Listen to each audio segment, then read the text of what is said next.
Hello everyone, and welcome back to Tesla Plays MaGMML 3. Time to do the judge commentary for the rest of Tier 3. Okay, just checking. Yeah, okay, it's working. Gilded Man by Red Robot. 38.8 out of 100 score, 1.6 F5 difficulty, 13.2 in design, 9.2 in fun, 4.2 in creativity, 4.6 in aesthetics, 7.6 in functionality. Mick, 43 of 100. That's a color palette.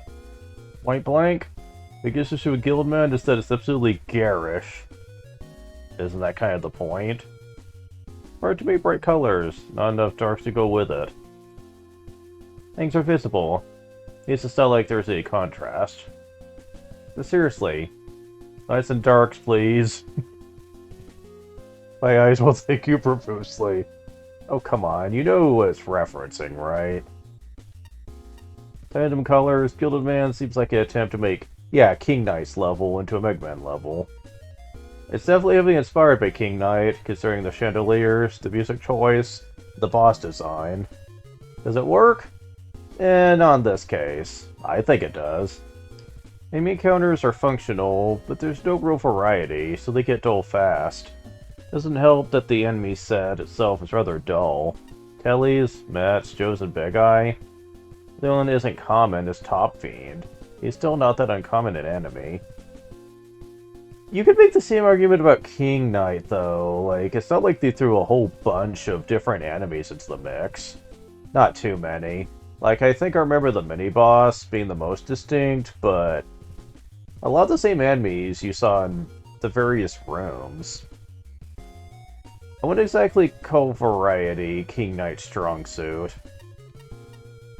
Chandeliers are a bit better. Their climb downwards is the most interesting part of the stage. Their introduction is well played. However, the rest fall into the same functional but boring trap. Doesn't the place just exist? Combine that with a love for fake-out boss doors, at least one broken trap room. Needs a lot of work.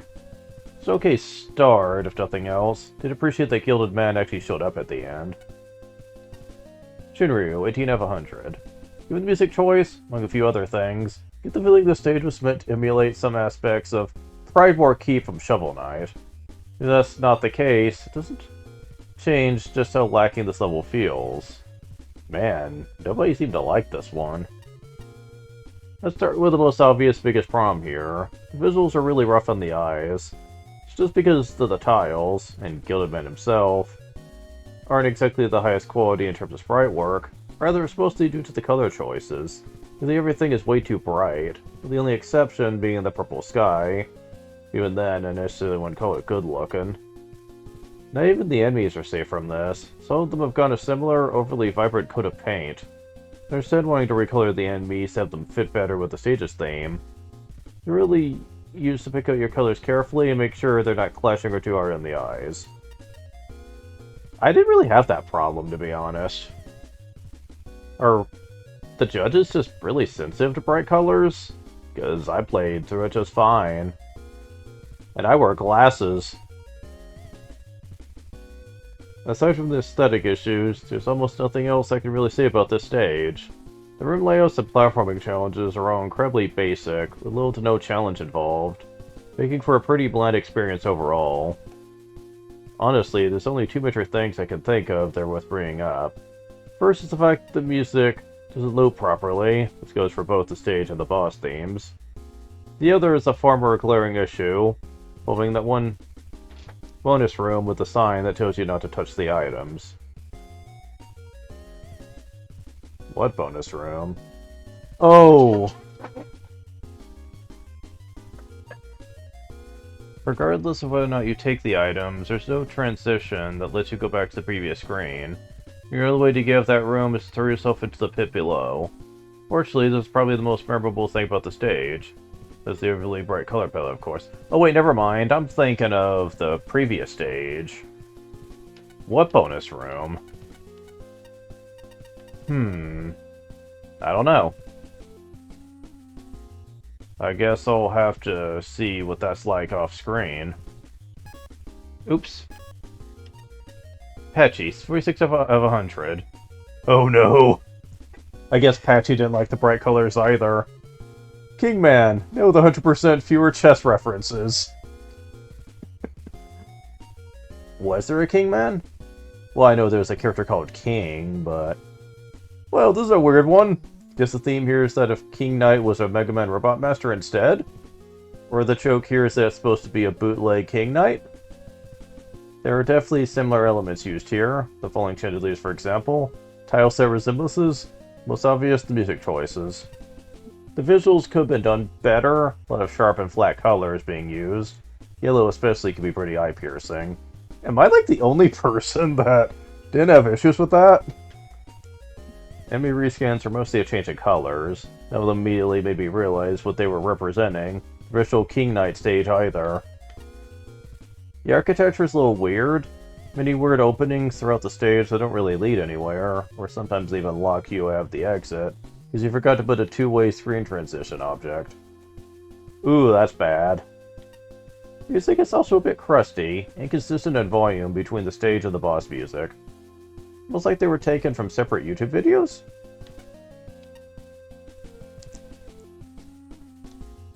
I swear, the colors didn't bother me. Like, am I just a weirdo in that the bright colors just seem fine? Flash 85 for 500. Look at the stage. If you can stand the view, a sickening milieu. You get it so yellow. It's not too long. Tough challenges are few. Checkpoints are well placed. Woo. And so I feel mellow. Ahem. I could tell some thought went into this level, but the execution lets it down. Going to castle, especially with jewels, is neat. More texture in the foreground tiles would help the bright color to be less of a shock. Crystal Joe looks snazzy in red. The other recolored enemies look unnatural in jewel tones. They'll contribute to the theming. Well, some other enemies you could have used, which is a darn shame. I'm not sure if that's a typo or if Diarn is an actual enemy name. The reskinned Yamato Man is fine, but underwhelming. Oddly, his hitbox is slightly higher than Laser Triad could reach from the ground. The music selection is good, the looping and volume need attention. Although the custom graphics could use more polish, the tile arrangement is on point, striking the right balance of repetition and pops of interest. However, the architecture is logically and aesthetically confusing. With inexplicably empty rooms, suspicious spike-line passageways that go nowhere, and overall layout that makes no sense when viewed on a map.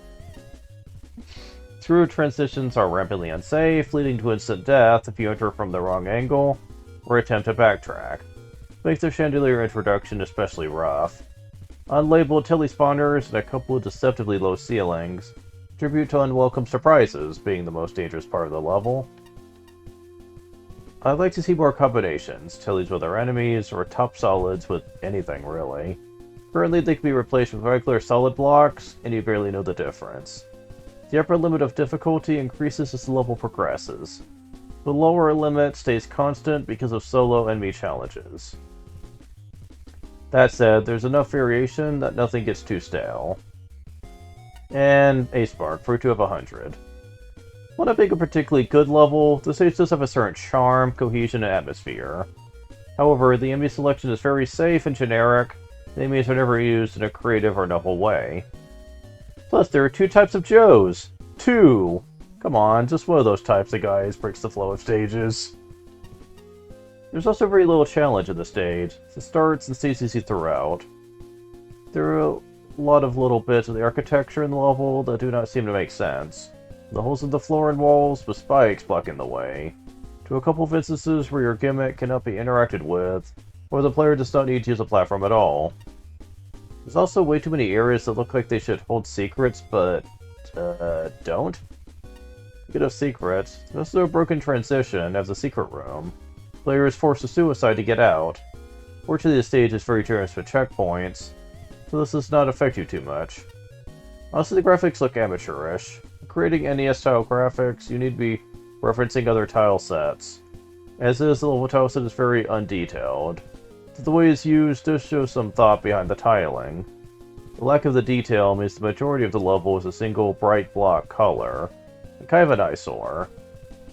The reskinned boss was very cute, although you need to make sure it does not deform when moving.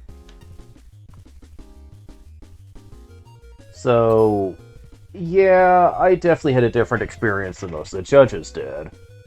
I actually really liked the stage a lot, not only because of what it was referencing, but how well it stuck to the theme, I felt. Like, sure, the enemies in the stage didn't reflect King Knight, but I can look past that. Because they probably only had so much to really work with that could be reminiscent of that.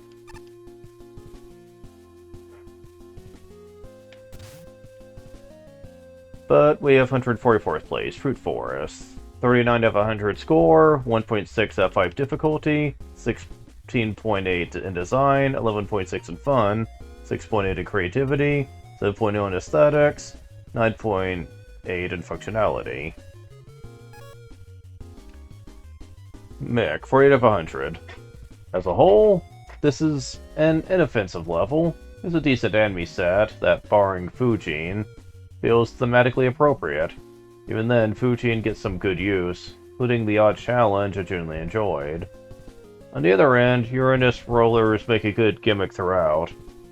The level had some fun challenges near the end, including a climax that very much feels like a climax even without a boss fight. That's not to say that there are no issues.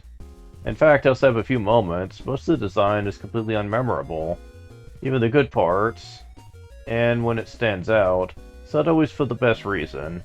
For a specific example, that water spike drop can be a bit awkward to maneuver, especially given how far back the checkpoint is. I'm trying to remember what spot that was. Besides that, the core issue is the aesthetics. The near pitch-black forest isn't the most interesting background. It creates a garish contrast when you reach the skyline. There's also background tiles being used as foreground, and a random ladder in the middle of the stage that doesn't quite work.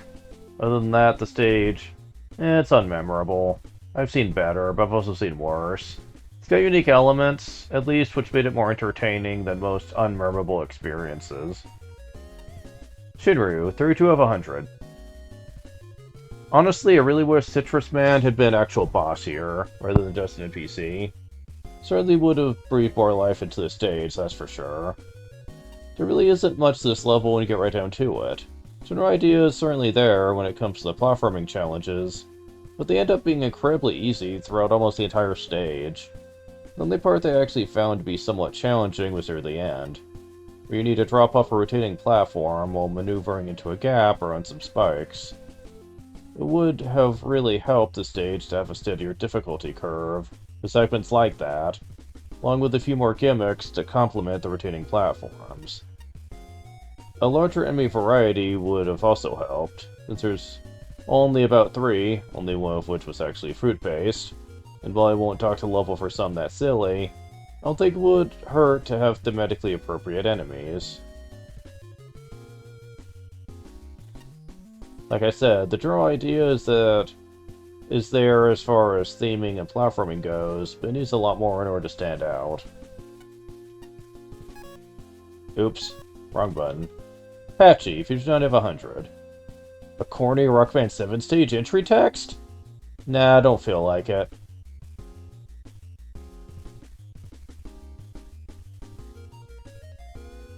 A corny Rock Band 7 stage entry text? Okay, this might be a joke I'm not getting here.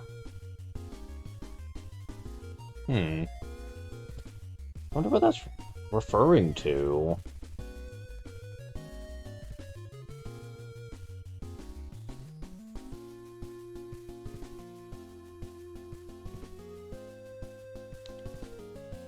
It's a fairly standard and a bit of a bare-bones level.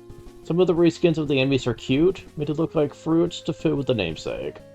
PU Oil reskinned as banana peels is pretty funny and genius. The stage looks very bland and the layout is bland. Lots of empty space, and rooms offering very little variety, the way of challenges. Only having the sinking platforms is its gimmick. Not bad usage of it, but simply not innovative. I suppose this all does serve the stage as a nice break in a marathon playthrough. The boss at the end is a bit disappointing. It's clearly a boss designing here, but ended up as really an NPC. Instead, kind of a waste. Could have easily reskinned an existing dev kit boss. Flashman, A5, say 5 out of 100. In a contest full of levels that test the limits of my patience and gaming ability, it's refreshing to encounter an easy level, and one that's easy by design, not because the challenges fall flat. Simple graphics, effervescent music, and leisurely challenge progression help drive home the relaxed casual feel. Level length, layout, and architecture are all very sensible. New challenges are introduced gently and require the player to demonstrate an understanding how they function before being allowed to proceed. Checkpoints aren't too far off from where they are needed most. Challenge design is clear and meaningful, keeping the focus on testing what the player has learned. Few screens here and there allow the player to dispatch enemies, primarily Fujin, belongs to a fruit forest before they become a threat. One screen, next to a second open room, allows an enemy to dispatch you before you're prepared to fight. One more fruity enemy type would have rounded out the roster nicely, taking some of the burden off the ubiquitous groups. The grapes. I think they're grapes. The banana peels are brilliant. Strategically placing a few more will have done wonders for the level. I have to dedicate a paragraph to the water screen. Dear water screen, it's unclear that your bombless pit is not a screen transition. Water physics are a new element to the level. Players shouldn't be expected to immediately pull off a difficult, albeit satisfying, spike fall, just without a recent checkpoint to fall back on. Why is water never used again? Water screen, you are an odd hiccup in the breathing pattern of this level. I'm sad that we don't get to fight Citrus Man. Looks awesome. So the exit final stretch really ramps up the complexity, except for a satisfying conclusion. A-Spark for 6 out of 100. This showed promise of being a charming level, but in the end felt very unfinished. Feels like an alpha version of the level has been submitted, with almost placeholder graphics, strange transitions, and awkward object placement. There was nothing hugely egregious with the level. It feels several revisions away from being complete. The complete lack of background detail, very abrupt ending, and strange checkpoint placement makes it clear that you intended for the level to continue past the end that we were faced with. The two major flaws design-wise were the one screen with water, which is both sudden, difficult, and resulted in instant death on failure, and a failure to place a checkpoint after your mini-boss, which loses its appeal on repeat fights. There were also minor issues, such as the fruit fly being on top of the player after leaving the diamond token room, a random ladder and the level being broken, both of which would have been noticed with some testing. I think the difficulty went as far as it could with the limited assets, and I liked the challenges the tokens provided. The two new enemies were interesting and cute. Finally, I wish we had seen more of the banana. Now there's a sentence I never thought I'd say. What, never played Super Mario Kart? I like the stage pretty well. It would have been nice to fight Citrus Man, but, for the most part, the stage was fine.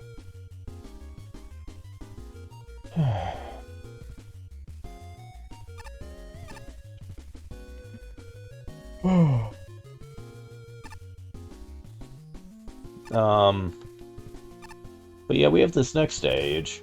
Susie Love by Moony Moon. 39.8 out of 100 score, 2.0 F5 difficulty, 12.2 in design, 8.8 in fun, 5.8 in creativity, 5.2 in aesthetics, 7.8 in functionality. Mick, 38 of 100. Question mark? We actually get to see his eyes behind the shades. Okay, let me see if I've got the plot straight. We just met a friendly Susie, hive mind, who actively encourages us to talk about them throughout the level about various mundane things. Their dad is a giant Susie that doesn't like you for some reason, and it's a bunch of unruly pet snakes. Considering the level is called Susie Love, my first instinct is that we have an overprotective dad on our hands. Especially considering his hive mind of kids. He's particularly eager for conversation? Maybe? I'm gonna be frank, I have no idea what's actually going on here. They expect to be saying any of these sentences. And I'm very confused. As for the actual level, well, I like the concept of friendly Susies. About time they start paying their dues. They don't really do a lot. Their interest level peaks with the first token, so that is pretty much just ride the Susie until you need to jump off. And if you miss, well, better hope you have jet and/or magnet energy. Because maybe the casual bike. It's an alright idea, but it needs far more variety. This would be a bit less awkwardly punishing. Yeah, I ran into that a few times, that's for sure. As for the rest of the levels, denizens, they're all just there. Barely remember any of the enemy encounters that didn't relate to the weird plot, which isn't helped by the largely non-existent, slightly broken visuals. Overall, this is a very bizarre nothing level. I thought it was cute enough. Shinryu, 28 of 100. Another question mark. I have many questions.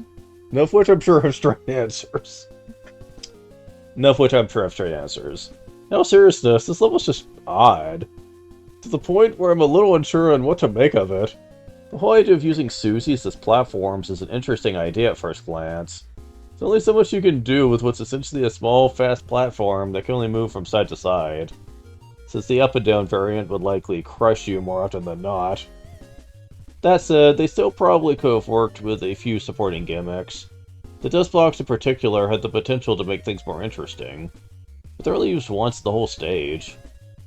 Since the main gimmick is so bare bones on its own, most of the level essentially amounts to a series of basic platforming segments, with some precision jumps falls if you're going to go for the tokens. Feels like the core concept is there, but wasn't fleshed out fully. It's always a bit disheartening to see. There's not even much more to the stage beyond that, aside from some strange aesthetic choices, such as water tiles being used as solid ground, some glaring functionality issues to go with them. It's the spot near the last token where you can get above the ceiling. The next segment, along with phasing through what should be solid tops in the process, which is very easy to stumble across even by accident. There's also the Susie NPCs, whose positions get offset when you talk to them from the opposite direction. Then again, that's not the most confusing thing about them. I usually don't account for flavor text and lore and reviews. This is more of an idle observation than anything. But most of the Susie's dialogue was straight up bizarre. It's almost a little unnerving in some aspects, such as that hive mind comment, to the point where I was wondering if the stage was going to take a dark turn later on. Of course, there's no big twist or anything like that, just a rather strange, but ultimately basic level? Patchy, 52 of 100. Right on the air of love. Well, you're not confused. An odd premise, of putting a level where you're given the ability to ride on the Susies. The way the level uses this, it's somewhat awkward.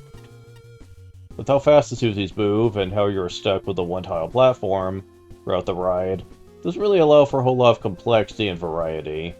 As a result, the challenge progression throughout the level feels bumpy and unnatural. When each time a Susie-type maneuvering is demanded, it's one quick fall to spiky doom if you ain't careful. Trying to slide through a one-tile gap on one of these things is tense. I'm glad it's only really required to do on one occasion. The rest of the level is just random Susie NPCs, I guess. I don't really have a comment about. Doesn't really add to the design of the level, just strange. The graphics aren't much to write home about. Non-coherent theming of tile sets that seems to change every room, with bare minimum amount of background decoration. Music is definitely love-struck, but not exactly fitting for an action-filled platforming Blue Bomber game. Love-struck. Not sure. Flashman A5, 43 of 100. I don't even know where to start with this one. Maybe I had fun? I laughed a few times. Enjoyed the creativity of a couple of screens. Got swept up in the surreal experience of mistaking this 8-bit rendition of They Might Be Giants, Sapphire Bullets of Pure Love, for a cover of Owl City's Dental Care. Everyone wants a rock band to wind a piece of floss around. Yeah? I have no idea. This level confuses me on every level. Scatterbrain, that's the word. There's almost a unified theme, almost a coherent narrative, almost a sense of flow to the gameplay. Something always gets in the way. The end of the level is a good example. The NPC tells a joke that doesn't offer any closure to the story, and to me doesn't make any sense. Susie's have been friendly the whole time, but now we inexplicably need to fight one? Boss music is in a different style that doesn't fit with They Might Be Owl City. Anything that isn't a Snakey or a Susie never sticks around long enough to feel like a meaningful part of the level. NPCs break the fourth wall in a way that makes me wonder if it's the dialogue writer, not the character, trying to communicate with me. Each area feels like it was constructed in isolation, then attached to the rest of the level whenever it would fit. I like the mini-boss fights. Any token challenge with Susie platforms, which would really be indestructible, is actually pretty decent. By my standards, separate Joes are used correctly. Thinking that Dr. Wily created these Susies, get a good chuckle of, "Our dad doesn't like you." In retrospect, maybe that was referring to the boss. It's gonna prolong this review by thinking of another song reference to Shoehorn, the kind with teeth. But it's old, and it's totally over now.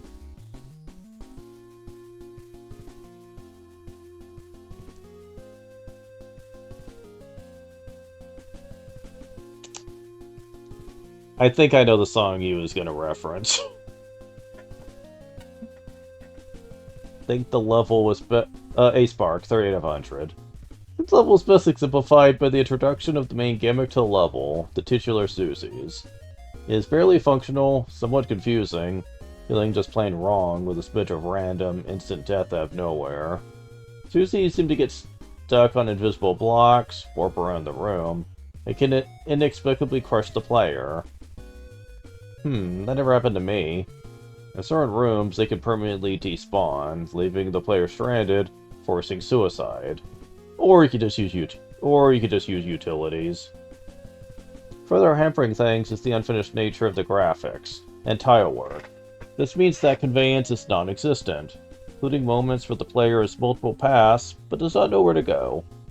Due to the background being black at all times, there's no difference between a pit and the path you are meant to travel down. There are virtually no enemies in the stage other than the two mid-bosses. They're simply time wasters, and the room layouts with these enemies is poorly thought out, making avoiding damage very difficult. Aside of these two encounters, there's no chance to the level. The boss certainly exists, and is 100% expected. Kinda wish that Daddy Susie at least had a sprite at it. Think of it, give Papa a mustache. If this review sounds negative, well, I didn't dislike playing this. I like the idea you had going with the gimmick of the stage, it was just poorly executed. It does have charm in its own way, with the few stages of the contest, to manage to maintain its charm in spite of the large number of NPCs, mostly down to some non-cringeworthy writing. But charm doesn't carry too far when the stage it's a part of is merely just below average. I like the charm of the stage, but some of the Susie segments did start to get annoying when I kept missing the jumps. Like, precise timing is a very bad thing to expect when you need it to not only get a collectible, but also need to do it to get through a stage. It wasn't the most frustrating thing ever, though, and I did get a lot of chuckles out of the NPC dialogue. So there is that. And we are at the last one. Glass Factory by Game Trooper. 40.14 of 100 score, 2.6 out of 5 difficulty, 15 in design, 8.8 in fun, 3.8 in creativity, 7.8 in aesthetics, and 9.2 of functionality. But a 10% leak penalty. Mick, 52 of 100.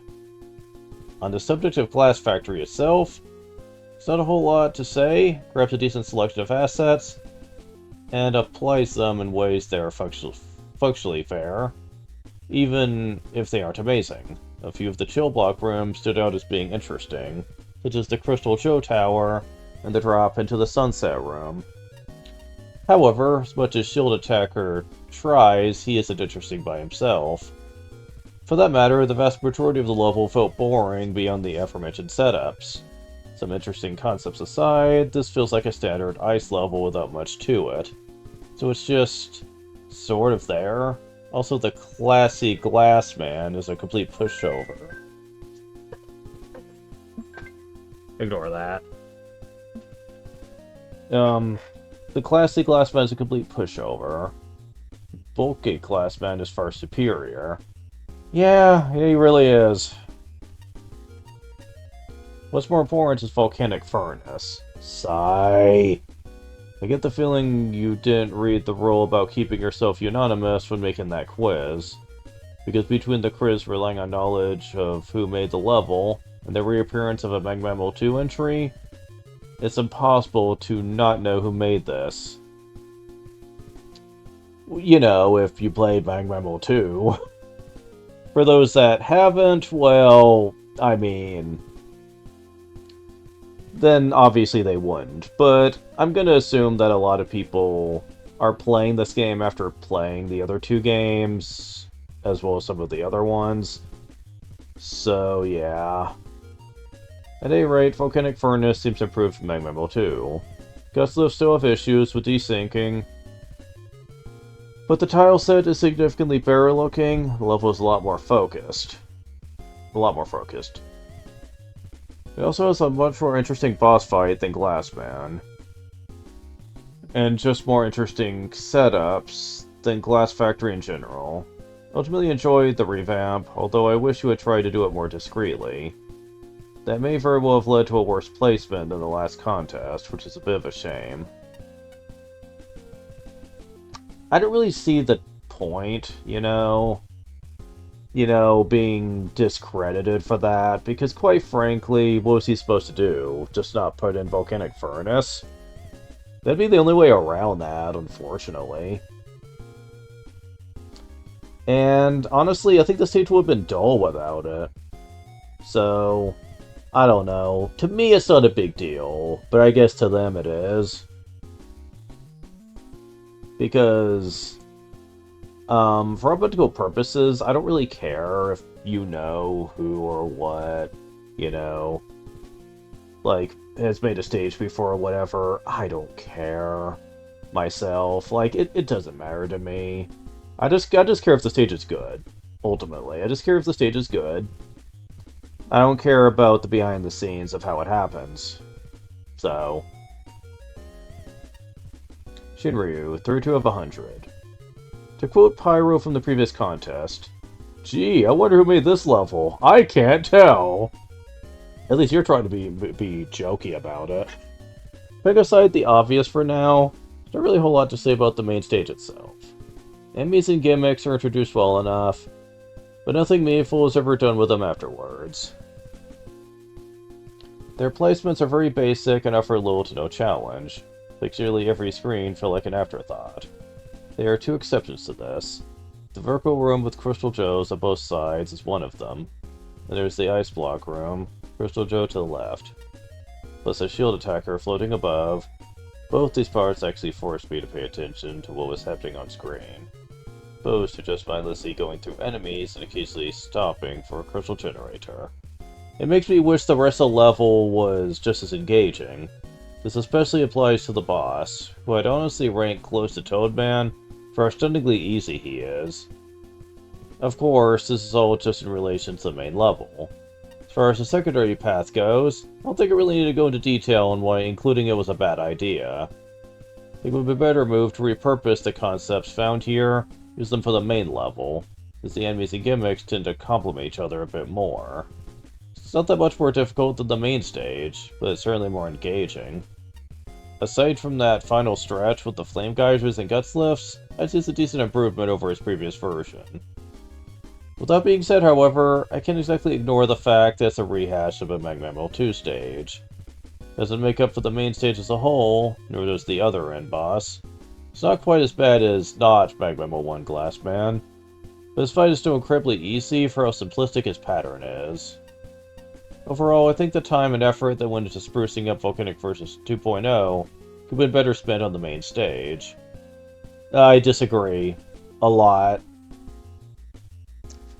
The Glassman segment, the Glass Factory segment, honestly was just an ice stage. That's it. And it was pretty lame. Personally, if I had to choose, I'd say Volcanic Furnace 2.0 would have been what I would stick with, just because I got more out of it. Like, seriously, yeah, I got so much more out of that.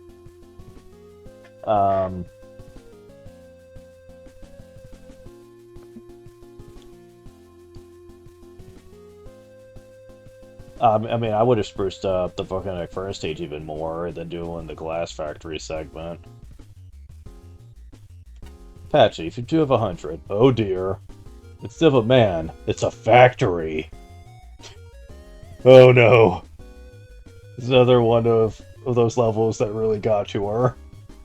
This, stage completely baffles me. Be speechless, absolutely confused. Stage name. The stage theme. Pointing towards an expectation that this must be a tribute to Glassman and MaGMML 1. But it's really not. It's more like a parody? A spoof? I'm not laughing here.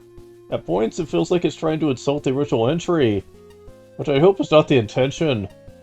That side tangent aside, the stage uses completely default gimmick and enemy assets, with quite frankly, very basic architecture, generic enemy setups, screen long winding hallways, shield attacker / Joe setups, and only posed to pad out playtime. Suppose the chill blocks are used somewhat alright here. Definitely good enemy choices that cause the player to be careful about using their jumps while on the blocks. And it rubs me the wrong way that this is trying to piggyback on the success of the aforementioned entry. The level isn't all that remarkable otherwise, so I suppose the oddity does make it stand out a bit. It has this weird trivia question section, and then it leads to yet another reference to a past MaGMML entry? What? The same is Volcanic Furnace from MaGMML 2. Very odd choice as a reference. The push of the stage kind of suffers the same issues as the entry there. Namely the unforgiving guts lift sections, with the abundance of knock-you-off enemy types. Otherwise it's a fire theme level through and through. I'm guessing I'm the only person that liked the Volcanic Furnace 2.0 better than the other one. I don't know, Glass Factory did not do it for me. Flashman 85 for 9 of 100. This level, well, levels, plural, leaves me with a profound sense of disappointment. It's disappointment of my MaGMML 1 Glassman reference that lives somewhere between misfired parody and cheap appropriation. This is disappointment of revisiting MaGMML 2's Volcanic Furnace, presented here as an unrelated secondary level that's longer and more derivative than the primary one. Nostalgia and remix are fine, but only if they celebrate the old with something meaningfully new. I'm not convinced that's the case here. What's old feels old. A shoehorned visit to Nightman's bar. A deep thought style quiz. Wait, shoehorned visit to Nightman's bar? Where? I would have loved that. A deep thought style quiz. Challenge setups lifted from Blizzard Man. Shield attackers being shield attackers, etc. Do enemies and text boxes aren't enough to forgive Volcanic Furnace's virtually unchanged architecture and gimmick structure, which might have worked if the factory were, say, closed down for winter with everything iced over. Okay, admittedly, that would have been kind of interesting. Like, instead of it being, like, on fire, it would actually be, like, more iced out. But the stage could have still used similar gimmicks. That would have been neat. Although they try to mix things up, the bosses need work. Glassman is neither a worthy opponent nor a comedic pushover. Scorchman sets up an obvious MaGMML 2 tier boss joke, but delivers the wrong punchline. His sprite is a glaring chunk of white that should be transparent. This is characteristic of the level as a whole, really. The humor never quite lands with me. There's lack of attention to detail. E.g., Dialogue that needs more proofreading, boss doors that don't lock, unbalanced music volume, easily cheese challenges, breakable blocks that look icy instead of glassy. On the upside, some elements are executed well. The quiz questions are totally appropriate, though the first question doesn't account for going left first. Huh. Wonder what that means. Volcanic Furnace looks better than ever. The Ash block setups are pretty good. The reskin Break Ash block makes me happy. If this level weren't tethered so tightly to the past, if it committed to a single premise, I think I might enjoy it. Okay. Acebark, 30 out of 100. What the... hi? Game Trooper, right? Welp, whelpy, whelp, whelp, whelp. I might have overlooked the whole bland spoiler of who this is, if it wasn't for the rather cute question leading to the second stage that asked the player, and therefore also the judges, if they had submitted before. So that just kind of beats me across the head with your identity. Also, we don't get the names of the submitters, so that was a fun 50-50 brute force death. Look, a stage that sort of attempts to remake another stage. 2, in fact. I don't know how exactly you broke the tokens, but you did, rendering so much of the extra side rooms and challenges in the second stage all very pointless. You didn't do yourself any favors by comparing yourself to the other, much better Glassman. I won't say it doesn't end up a unique experience, just saying it didn't help. The Squid-On mid-bosses never really offered anything new, even when mixed with new layouts, so quickly wore out its welcome.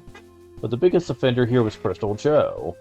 He very consistently amounted to wasting the player's time, especially when paired with other shielded enemies and gimmicks.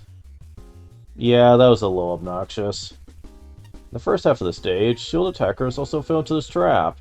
They managed to somewhat redeem themselves by the second half by becoming obstacles rather than time sinks.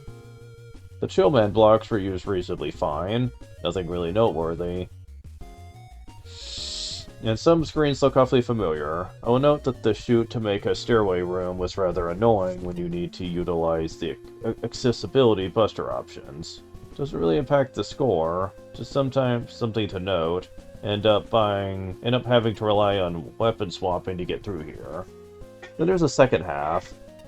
Honestly, outside the novelty of recognizing a middle-tier MaGMML 2 stage, the new Volcanic Furnace is just overall so much worse than the stage it's based off. It either errs on the side of too easy, or it just does something worse.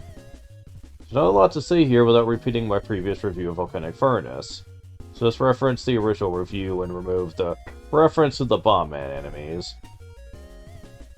Did not appreciate the Fireman totem that you have to stand on. The very major chance of getting knocked into the pit. Fun.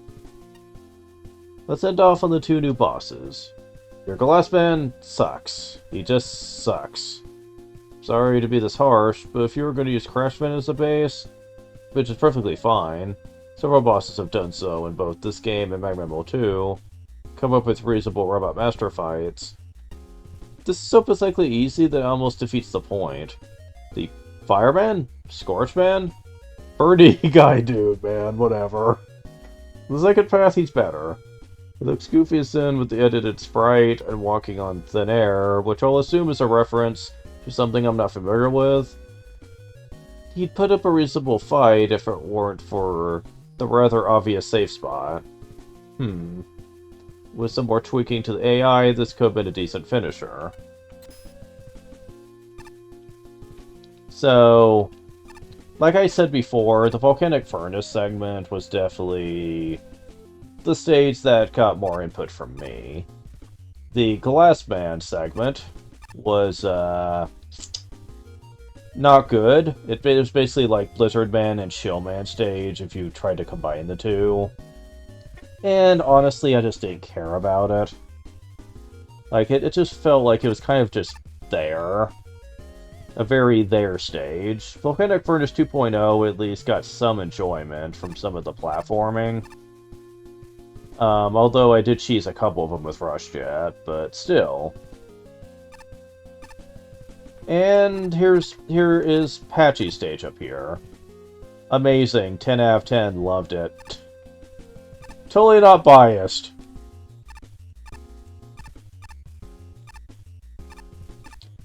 And the boss fight. If there is a way you're supposed to be able to dodge this guy's moves without getting forced damage hits, then I'd be glad to know about it, because I could not figure out a way to time getting past all the obstacles, especially the fire pillars. They come out so fast. Who made this? A-Spark? Yeah, I'm not surprised. Like, between A-Spark's level and the boss fight here, I can definitely tell he likes his stuff a little bit hard. I can tell. So, yeah. Also, Pro Man is here. Let's go and talk to him. There's a ninjutsu shrine located in these sewers. Have you visited it yet? Yep, already have. It's not really much of a secret, but trading there would do you some good. Well, I got some tokens out of it. And some energy elements, so I guess it did do me some good. So, yeah, that's all for Tier 3.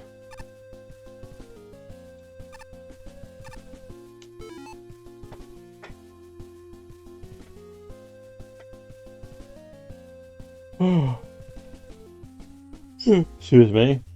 Thank you guys for watching. I will talk to you later. See ya.